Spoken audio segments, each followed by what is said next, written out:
can take your seats. Afaka mahasoaina amin'izay tsika ary.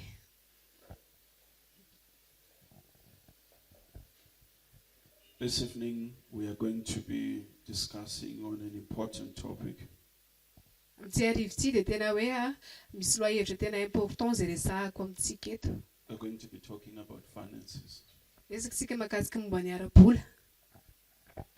And it's something that in our world we cannot afford to ignore. Satria io dia karazana zavatra tsy tokony hoe modintsika tsy hita na tsy ho fantatra. But when it comes to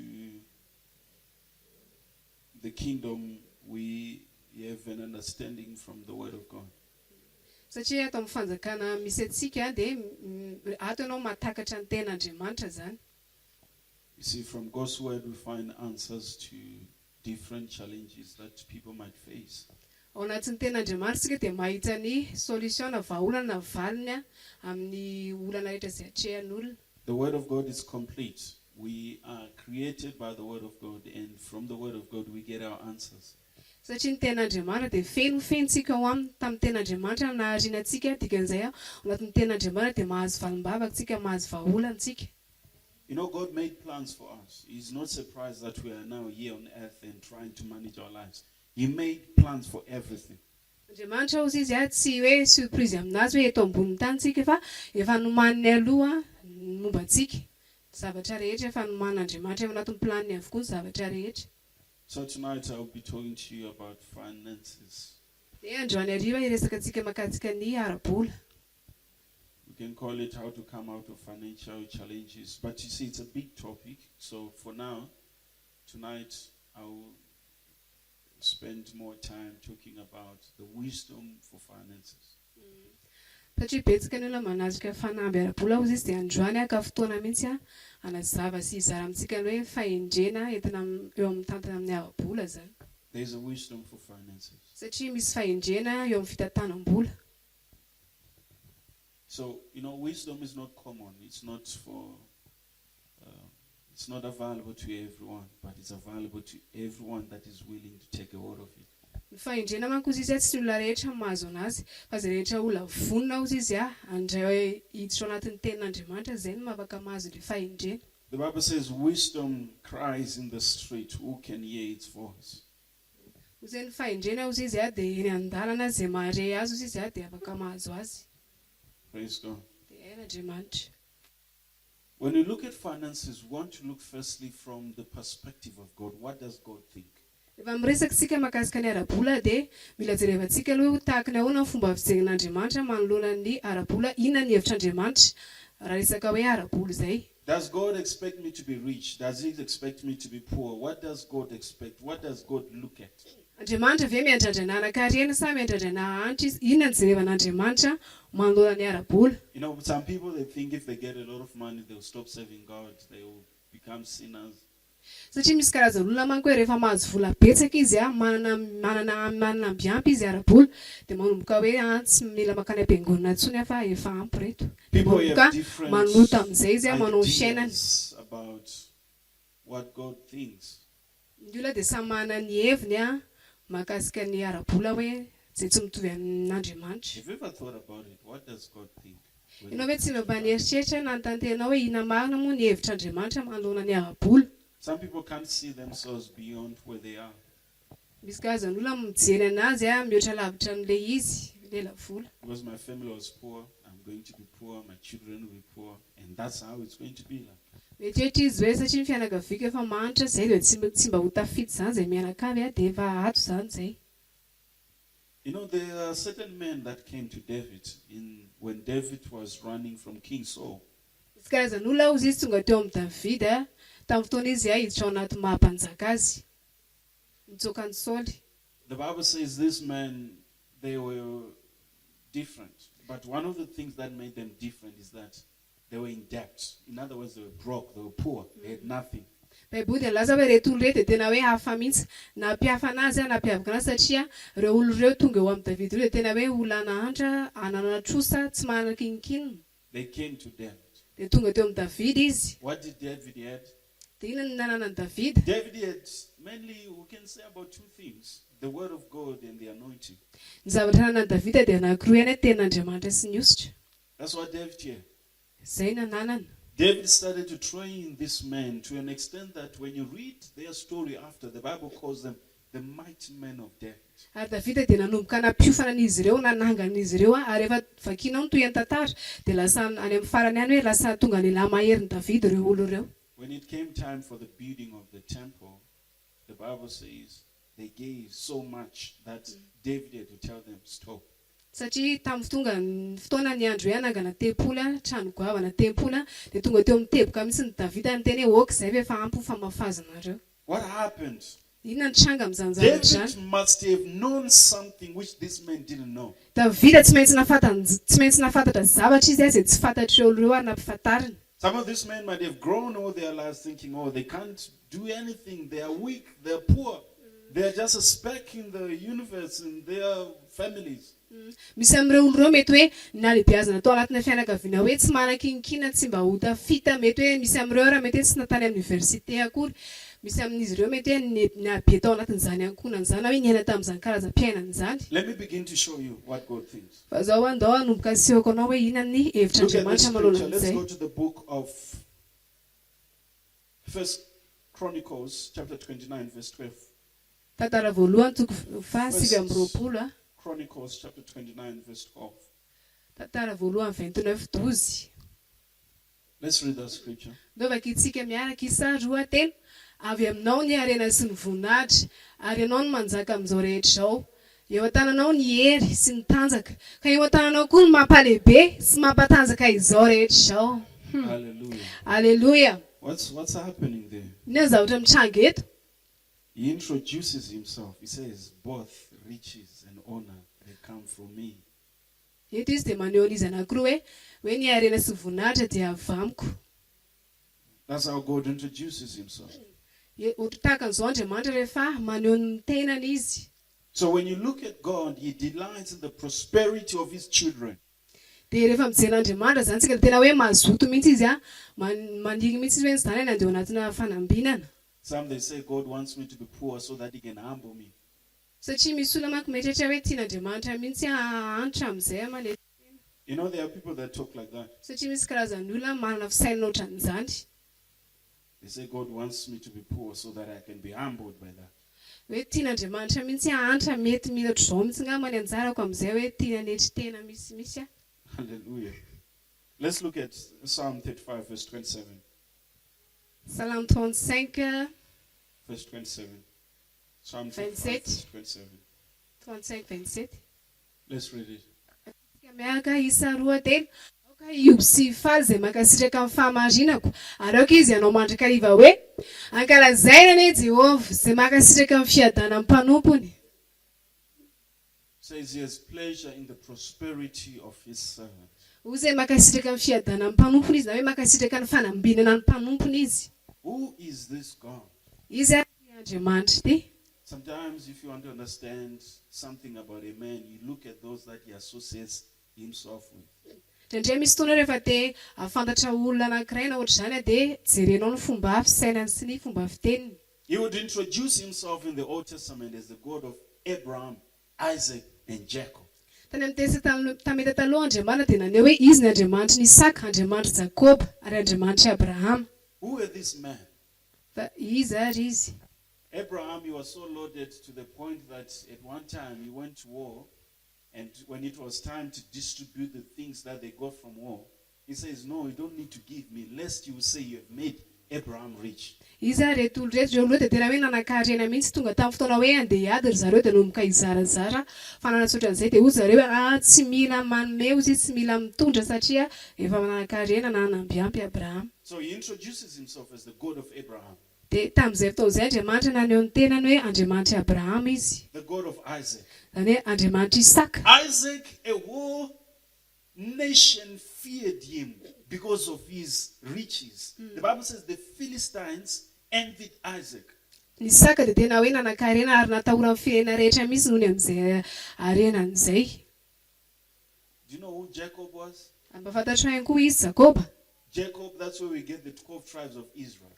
Jakoba teo aminy no nazahoantsika le foko 12 atao amin'ny Israely. These were big men.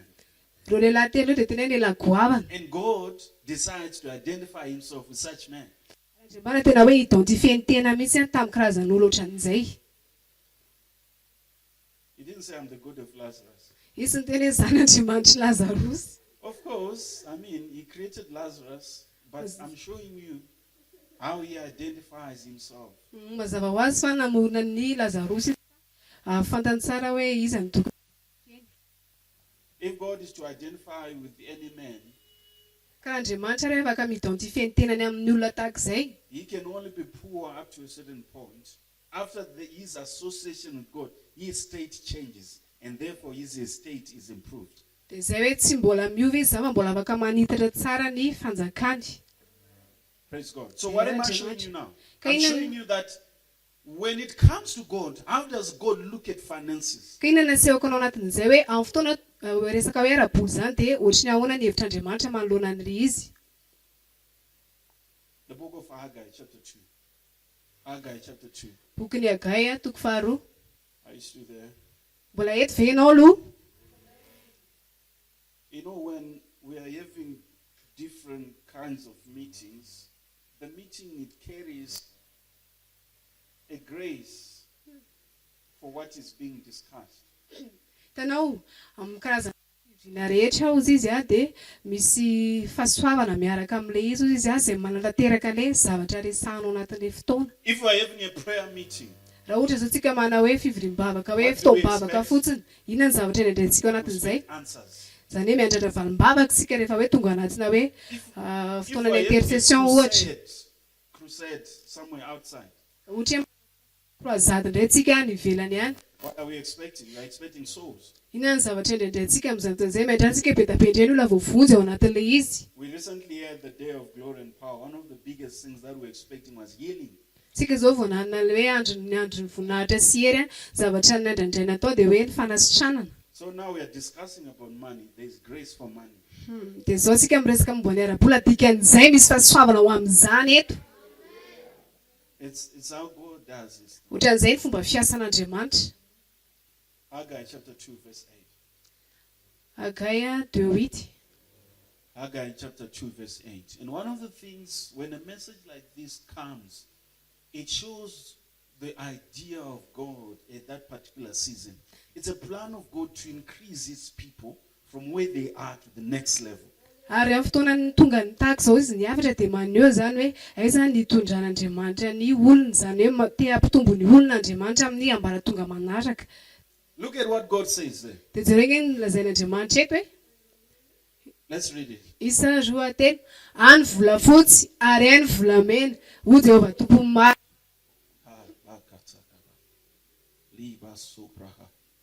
Just go ahead, speak in tongues. Vavaha mifanahy amin'izao fotoana izao ianao.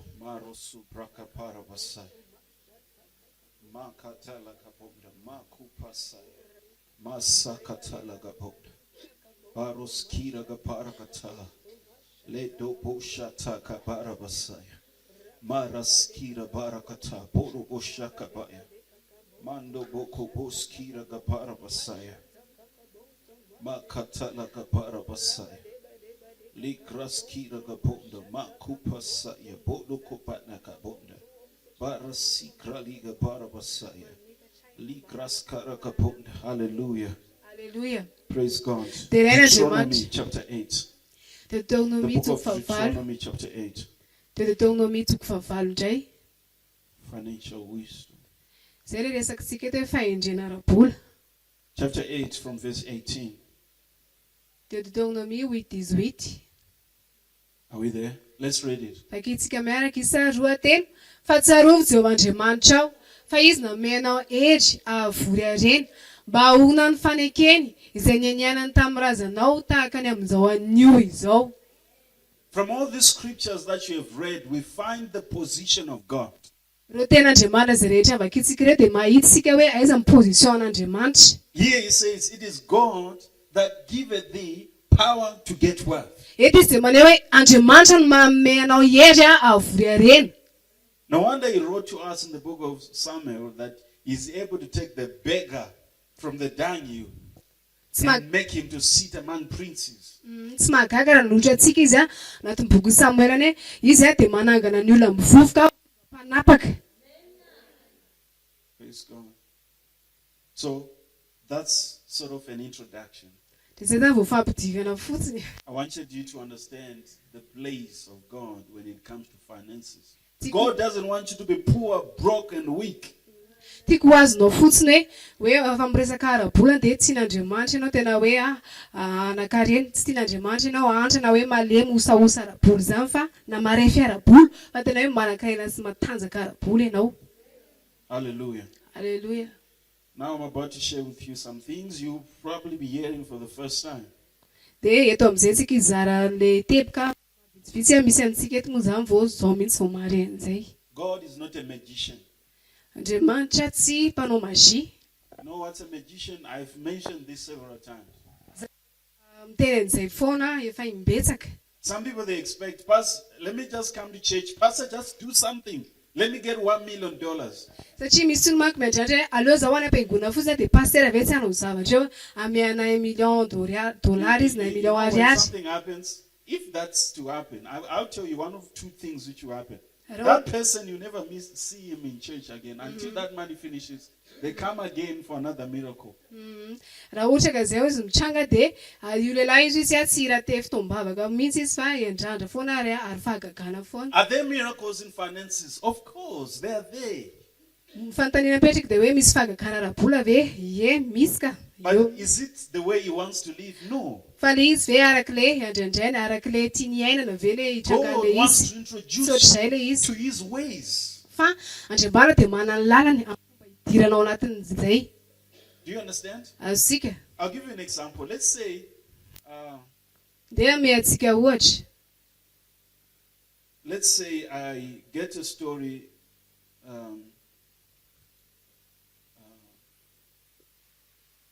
Sister Julian. Let's say I'm looking for you, right? Dao tsika hoe antantarany Sister Juliana zany mitady anazy pasteur. Then I'm told if I go to your house, I'm likely to find you. Hoe raha mahita ny tranonao zany izy dia mazava ho azy mahita anao pasteur. But every once in a month, she goes to the salon. Dia indray mandeha isam-bola anao mandeha makany amin'ny coiffure zany. In the whole month, at least once she goes to the salon. Zany hoe farafahakeliny zany indray mandeha isam-bolana mandeha makany amin'ny mpanao vola ianao. If I want to find you, where will I go and look for you? Dia raha ohatra ka te hitady anazy dia aizaka izany ho andeha. Talk to me. Where will I go and Valio look for pasteur, you? aiza pasteur Am I going to andeha? look for you at the salon or at their house? Andeha hijery azy amin'ny mpanao coiffure ve sa hijery azy any an-tranony? At your house, right? Why? Because there are more chances of finding you there. Satria nahoana? Satria any an-trano izy dia afaka ny ahita anazy foana ianao zany. It's the Possible same ahita anazy foana. thing, people looking for a miracle where is you can go to God's house and find everything that you need from there. Not you waiting, at least just per adventure, once in a time it happens. Zay misy karazany ohatr'izay mihitsy rehefa agnaty an-tranon'Andriamanitra miandrandra fahagagana izy sy miandry hoe fotoana mivavaka akory fa vao eo fotsiny dia efa mahazo. Praise God. Dia hain'Andriamanitra. You see, the thing about a miracle is that it doesn't just happen. Hitanao ny zavatra mahakasika ny voaresaka hoe fahagagana io tsy mitrangatranga amin'izao fotsiny. It might have happened before, but God doesn't want you to stay there. He says it's time to grow now.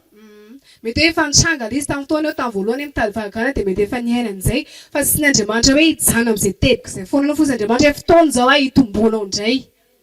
He says, no, it's no longer a level where you continue with milk. You now need to eat meat. You now need to eat strong food. Hoy efa tsy any amin'ny toerana ihinananao isotroanao ronono tsoa izao fa efa mila miakatra mihinana vetin-kanina amin'izay ianao, hena amin'izay ianao. Can you see what's happening? Hitanao amin'izay hoe inona ny zavatra mitranga. So God will now expect you to do certain things. In other words, to take responsibility. Dikan'izay Andriamanitra zany dia miandrandranao anao zavatra. Zany hoe mandray andraikitra ianao. But you see, the subject of finances is big. Fa zavatra goavana ny resaka hoe fitsipiky ny ara-bola. It's big, right? Tena hoe lehibe.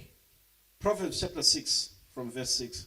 Ohabolana toko fahenina andiny fahenina. Proverbs chapter 6 from verse 6. Let's read it. Dovaka isika miaraka isa roa telo. We are going to read from verse 6 to verse 8. Let's start from here. Hatramikaina hatramy vavalo fa vakitsika fa vakitsika aloha izy aloha. Isa roa telo. Mandehanany amin'ny vitsika, ry ilay malaina, dinio ny fanaonka mba endre. Do you know an ant? I'm sure you have seen some, right? Those guys, they've order. Mino koa fatatsika mo vitsika, mino fa tsika rehetra samy mahita vitsika. Zareo tena hoe milamy miasa pilaminana.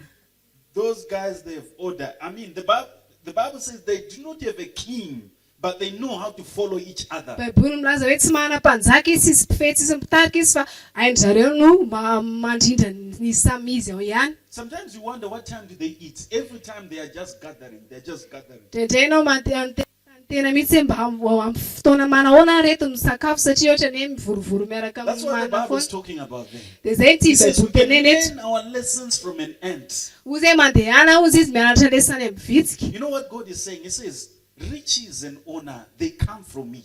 Zay ny tian'Andriamanitra ozy hoe ny harena sy ny voninahitra ozy izy dia avy amiko. He's saying, I delight in the prosperity of my children. Ozy hoe tena mazoto mihitsy aho ozy izy sitrako mihitsy ny fanambinan'ny Then he says, zanako. let me show you how it's done. Dia ozy hoe aleo arasiwako anao hoe tahaka ny ahoana And le this is izy. one of the ways. Dia ity ny anisan'ny lalana ray mandeha ao He says, anatin'izay. go to the ant. He calls this person sluggard, a lazy person. He says, go and watch the ants. Consider the ways of the ants and be wise. Misy olona le malaina sy kamo zany dia ozy dia mandehanany amin'ny vitsika ry malaina ozy izy dia dinio ny fanaony ka mba endre. Look at verse 7. Dia andiny fafito. Isa roa telo tsy manana komandy ireny na mpife na mpanapaka. No king, no Ozy tsy misy guide, no overseer. tsy misy mpife, tsy misy mpanapaka, tsy misy komandy. Can you see it? Hitanao amin'izay. Some they come to church and says, oh, pastor, pray for my finances. There's a demon in my finances. There's no demon in your finances. Misy olona You just have to learn some of these things. misy olona manko tonga avany izy tonga ty am-piangonana dia pasteur manatrika olo ara-bola fa mivavahana mihitsy tena misy devoly mihitsy manelingelany ara-bola tsy misy devoly zany fa io mila ianaranao ty. Some people, they get into financial problems because of this. Misy olona tena hoe tojo olana ara-bola izy satria tsy misy Financial an'ity problems. tojo olana ara-bola. So you are writing, right? Ianao manoratra mandray tsoratra ianao anatin'izany Just write 1, teboka voalohany 7. manompo Right. 7. tahiry mantsy azafady 7. tahiry. I'm here to show you that sometimes there's no demon in people's finances. Eto dia teanao hoe tsy devoly foana ny ao ambadiky ny olana ara-bola kory. Let's continue looking at this. It says, which have no guide, overseer, or ruler. It says they have no king. Talking about the ants. Hoy zay tsy manana komandy ireny na mpife na mpanapaka, tsy manana mpanapaka ny vitsika. Verse 8. Andiny favalo. Provided their meat in the summer and gather their food in the harvest. Hoy zay nefa mamory ny hanina raha fahavaratra izy ary manangina ny fihinany amin'ny fararano. One of the things that you have to learn to do. Nisy ny zavatra ray mianaranao ary ataonao I'm zany. going to tell you certain things that you're probably hearing for the first time. Hoy hoe izara zavatra amintsika zay voandroana ianao mety na eno mety hoe mety tsy voandroana koa. One of the things that you probably have to learn to do is to learn not to borrow. Dia ny zavatra mila ianaranao ihany koa amin'izay resaka ara-bola zay hoe ao amin'ny ianara tsy mba hoe tsy mindrana zany. There are only few cases. Manana fizefizeza tena hoe tsy mindram-bola zany fa meratsy hoe ka vitsivitsy angaty hoe tsy maintsy zay ianao vao hoe mandeha. That you need advice. Ary ny alohany anao zay koa ianao sy tonga dia avy hatrany satria tereny dia lasa fa mila torohevitra ianao. Mostly probably if it has to do with investment. Ny ankamaroa mety hoe misy te-anao investissement ianao na tsy fantatro. But you want to borrow so that you can buy food. Fa raha hoe indram-bola ianao mba hoe sakafo satria tsy sakafo. And you'll be wondering what's happening with the word of God that you've been listening to. Dia avy eo ianao manontany tena hoe nanahoana le ten'Andriamanitra ny enoky rehetra eny zany dia tsy miasa ve na hoe tsy fantatro. Please consider the ants. Fa hoy zay jinio izy ny vitsika. Consider the ants. Jinio ny vitsika. It says they have no king, they have no overseer, they have no ruler. Hoy zay tsy manana mpife, tsy manana mpanapaka. In other words, it's saying they gather, they know how to save. Amin'ny teny hafa dia hoe zareo mivoro izy miangona ry zareo ary ohatrany ahoana natao hoe manangona. Saving is not about how much you have. Tanao le manangom-bola na hoe mitahiry vola tsy any amin'ny resaka hoe ohatrinny. Even if you get millions of ariary, even if you get hundreds, thousands of ariary, even if you get, 10,000, 20,000, saving it's saving. Le zany tsy any amin'ny resaka montant fa na million na 20,000 ariary na 10,000 ariary na tsy fantatro fa nefa hoe mitahiry dia mitahiry daholo fa tsy fidirany hoe montant. The first principle about saving is that you spend less from what you are earning or what you are receiving. Dia ny principe-ny resaka fitahirizam-bola zay ozy izy dia ny zavatra lanianao zany dia tsy latsaky ny tsy mihoatra ny zavatra raisinao zany, tsy mihoatra ny vola raisinao. In other words, I'm saying know your level. Amin'ny teny hafa dia hoe fantaro ny voany ara-bolanao, fantaro ny toetra ny ambaratonga ny ara-bolanao hoe hatreto any fahafahako. Because they are chasing things that they shouldn't be chasing, considering their level. Satria misy karazan'olona manko hidira trosa satria hidirana olona satria lasa mividy zavatra izay tsy ataka amin'ny volana izy na tsy ao anatin'ny budget dia lasa ohatr'izay. They change their clothes, they change their food, the way they are driving themselves. They say, oh, we have to catch up now. Satria mahita ny mpiaramonina aminy izy hoe mahazo akanjo avao foana, mahazo tomobilina, mahazo ohatr'izao zao dia te hifaninana dia iny va lasako. You say today you are going to Analakeli. Raha ohatra ka hoe andeho any Analakely. You are on your way to Analakeli. Ianao iny andeho any Analakely As iny. you are passing, they are advertising a bag, they are advertising trousers, skirts, different things. Dia rehefa mandeha amin'ny andeho any Analakely dia mahita mpivarotra be da be, mpivarotra poketra, mpivarotra akanjo, pataloha, robe sy ny tariny rehetra. Then you decide to buy. Eo anao It was not in your plan. taitra anao tavakely andeha hivita nefa tsy plananao koa ny vehivavy no tena vola. You ate at home. Ianao misakafo any an-trano It's not like you are hungry. lisy any amin'ny hoe But just noly because you are passing by, you hear this nice smell. It's I'll buy. No, by the grace of God, I'll make it the rest of the month. dia mandalo amin'ny toerana feno sakafo tsara tena hoe manintona ery izy amin'ny fofony zany. Efa voky sana nefa ianao ohatrany mandalo amin'ny toerana hoe no efa soavin'Andriamanitra dia tsy maintsy aleo fa vidy aranga. Ihinana. And you come to church say, Pastor, I'm having challenges. Dia aveo amin'izay ianao tonga ty am-piangona hoe pasteur manana fanampy No, your challenge, it's not demonic. Your challenge is discipline. Ny olanao tompoko tsy dia voly loatra fa ny olanao dia le discipline tsy ampy fifehezan-tena. We are talking about saving, right? Satria isika miresaka mahakasika ny hoe mitahiry The first vola thing zany hoe about saving, fanambolam-bola. it's spending less from what you are earning. Know your level. Zay le hoe principe amin'ny fitahirizana vola zay hoe na fanangona vola zay dia fantaro ny toe-bola niveau misy anao fantaro ny avina fahafahana ara-bolanao zay. You see, when God is dealing with you, He looks at first, what do you have? Satria Andriamanitra rehefa hoe misahana ny mahakasika ny ara-bolanao izy dia mijery aloha izy hoe inona ny ananao, eny an-tananao. The second thing, we are still talking about saving. Mbola miresaka mahakasika an'le fitahirizam-bola toy ihany tsika hoe fanangonam-bola. Is learning to say no. Teboka faharoa anatin'izay hoe menara mandahy manao hoe tsy. You know, there are certain people that don't know how to say no. Satria misy karazana tsy mahay mandahy zany, tsy mahay miteny hoe tsia You zany, tsy see, mahay mandahy. look, you are not God. Ianao tsy Andriamanitra. You are not God. Ianao tsy Andriamanitra wa.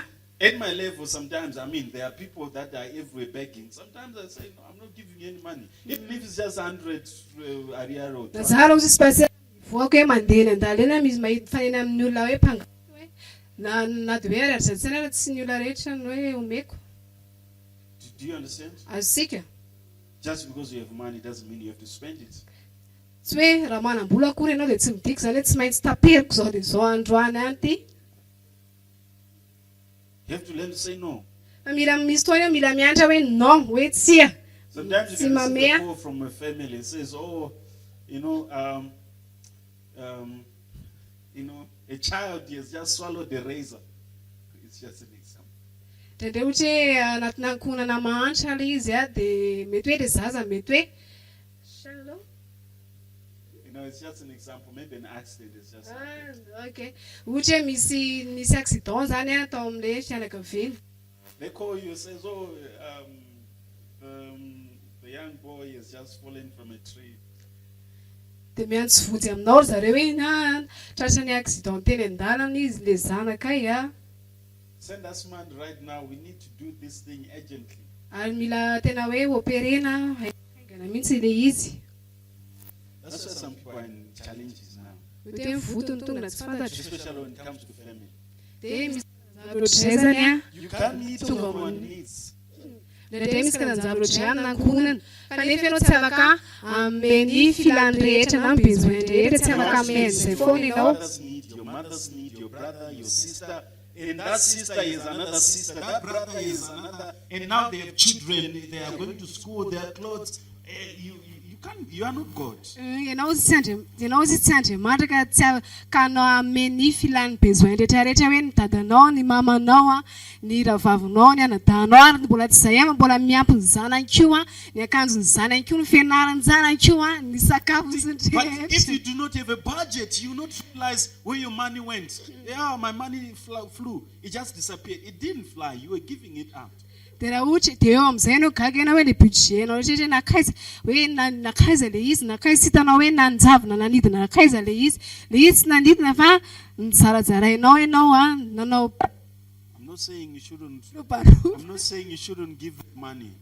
Za tsy miteny know your level. Za tsy miteny koa nefa hoe aza manampy olona fa hoe fantaro ny ahavola misy ianao.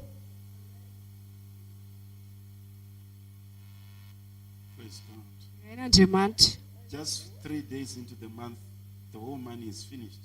Mbola vo ny telo volana taoriana nandraisanao karama, 3 andro azafady 3 andro nandraisanao karama dia efa tsy hita nanjavona ny vola. Praise God. Hallelujah. Hallelujah. Proverbs chapter 21 verse 20. Ohabolana 21 dia jerentsika. Proverbs 21 verse 20. Let's read it. Dovaka izika miaraka, isa roatelo, arena mahafinaritra azy diloilo no amin'ny tranony endry, fa ny adala mandany azy. Praise God. Andriamanitra. Hallelujah. So can you see that some people, it's not that they have demons, it's just a lack of discipline. Dia hitanao amin'izay zany hoe misy karazan'olona tsy hoe misy devola amin'ny ara-bolana fa tsy fampiny fifehezan-tena le izy dia lasa miditra kizo. John chapter 6. John toko 5. You know when Jesus gave food to 5,000 men. Tamin'ny fotoana Jesosy namea sakafo olona 5,000. From verse 1, John chapter 6, from verse 1. John 6:1 dia jerentsika. Let's read it. Verse 1, we are going to all the way to verse 12.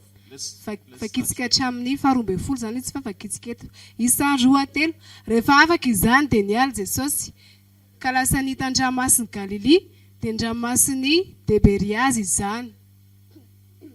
Ary nisy vahoaka betsaka nanaraka azy no nahitany famantarana izay efa nataony tamin'ny marary.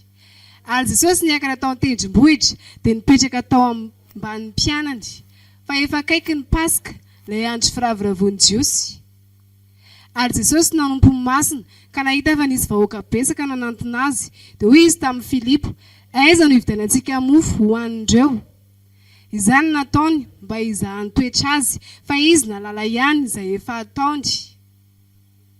Filipo namaly azy hoe, na dia mofo dina tena 900 aza, tsy ampy azy rehetra hanana kely avy. Hananany avy. Ny mpiaina anankiray dia Andrea, rahalan'i Simona Petera, nilaza taminy hoe ny mpiainana anankiray misy zazalahy manana mofo vary, dia 5 sy hazan-drano madinika 2, fa ho ampinina moa zany amin'izao olona betsaka izao. Fa hoy Jesosy, asaovy mipetraka ny olona, ary nisahitra be teo ka dia mipetraka ny lehilahy tokony ho 5,000 no isany. What's happening now? Jesus is about to perform a miracle. Hitanao zavatra mitranga eto anomboka mpitranga fagagany Jesosy. Then he says, make the men sit down where there is much grass. Hoy izy hoe ataovy mipetraka amin'ny olona ozy izy eo amin'ny ahitra zany. Jesus atao mitsitokotoko zany. Zany hoe nametraka filaminana aloha Jesosy. Do you know how much you spent last month? Fantatrao hoe ohatriny izay laninao tamin'ny volana ambony. If God is to increase your finances, do you know where you are and where you want to be? Raha ohatra Andriamanitra ampitombo ny ara-bolanao dia fantatrao hoe aiza ianao Ary aiza no tokony andehananao? Are you able to calculate how much you spent? Vitanao ve hoe izy moa zany mahafantatro no laniny zany? The Bible says, talking about God in the book of Isaiah, it says, if you are willing and obedient, I'll make you rich. Baiboly dia milaza mahakasika an'Andriamanitra amin'ny bokin'ny Isaia raha mazoto sy mankatony teniko ianareo izy dia hinana ny vokatsoa. You know, here we are just talking about some basic things that are so important. Etsika dia miresaka karazana fototra izay tena hoe zava-dehibe. We haven't even started looking at other financial principles like tithing, offering, partnership, seed. Tsika raha mbola tsy mijery hoe karazana fitsipika hafa mahakasika ny ara-bola ohatra hoe ny mpafolo-karena, ny voafavy sy ny ohatran'izay mbola tsy miresaka an'izay tsika fa. Let's continue, verse 11. Dia ndao vakitsika ilay izy andiny faraika amby folo. Dia nandray mofo Jesosy ary efa nisaotra dia nizaly izany tamin'izay nipetraka ihinana izy ary nihaizan-drano koa arak'izay ny ilainy. Ary rehefa voko ny olona dia hoy Jesosy tamin'ny mpianany, angolo ny sisa tsy lany mba tsy hisy ho very. Can you see that? Let's read it again. Amizay ndao vakitsika Isaia 2:3. Ary rehefa voko ny olona dia hoy Jesosy tamin'ny mpianany, angolo ny sisa tsy lany mba tsy very. Saving says, let nothing be lost. Hoy izay angolo izy mba tsy hisy ho very. Izay hoe manao tahiry ianao zany. Says, let nothing be lost. Hoy izay aoka tsy hisy ho very. Say, I'm bigger than the economic system of this country. Lazao hoe za dia lehibe noho ny toe-karena eto amin'ity firenena ity. Amin'ny fandresen'dahatra fa aizy ty mahity. So I know who I am. Lazao fantatra hoe iza. So I know who I am. Lazao hoe fantatra hoe iza. Say, I know who I am. Iza. Say, I'm rich. Lazao hoe za dia manan-karena. Say, I'm rich. Za dia manan-karena. Say, I'm loaded. Za dia feno, manana ambiampy. Hallelujah. Alleluia. Glory to God. Voninahitra ho an'Andriamanitra. You are bigger than the inflation. You are bigger than this world. Ianao dia lehibe noho ny amin'izao tontolo izao ianao Because you are the seed of Abraham. satria ianao dia taranaka Abrahama. Glory to God. Voninahitra ho an'Andriamanitra. Hallelujah. Alleluia. You wake up in the morning and say, money is coming to me by free because I need that. Vao mifoha ianao maraina dia to dia miteny hoe ny vola dia tonga avy amiko nay ana aiza misy azy dia tonga eo manantona ny vola. You declare that you have financial wisdom. You know what to do with money. Ary ambarana hoe za dia manana fahendrena eo amin'ny ara-bola, fantatry ny tokony atao misahana vola. Zany ny teny ambara amin'ny vavanao. Glory to God. Lift your hands towards you. Asatra tambony tananao amin'izao fotoan'izao ary. Hallelujah. Just go ahead and pray. Dia mibavà amin'izao fotoan'izao misao an'Andriamanitra. Zufros kombraktekira glaruskira praktekira prakabonda. Parusko praktekira gabrakapara mashakta. Lintraskira garakosa. Vrosi prahaya. Jaloso prahaya. Peroski prakabonda. Baras katala kabonda. Maku praskira gabrakabonda. Parusko praktekira gabrakabonda. Makatala kapa. Baragadila kabonda. Power to get wealth comes from the Lord. He delights in our prosperity. And in this year, your finances will be increased. In the name of our Lord Jesus Christ, I decree and declare that you have more than enough. You have more than enough. You have enough to give, to spend, and to save. In the name of Jesus.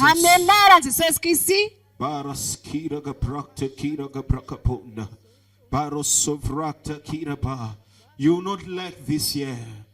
I say you will not lack this year. In the name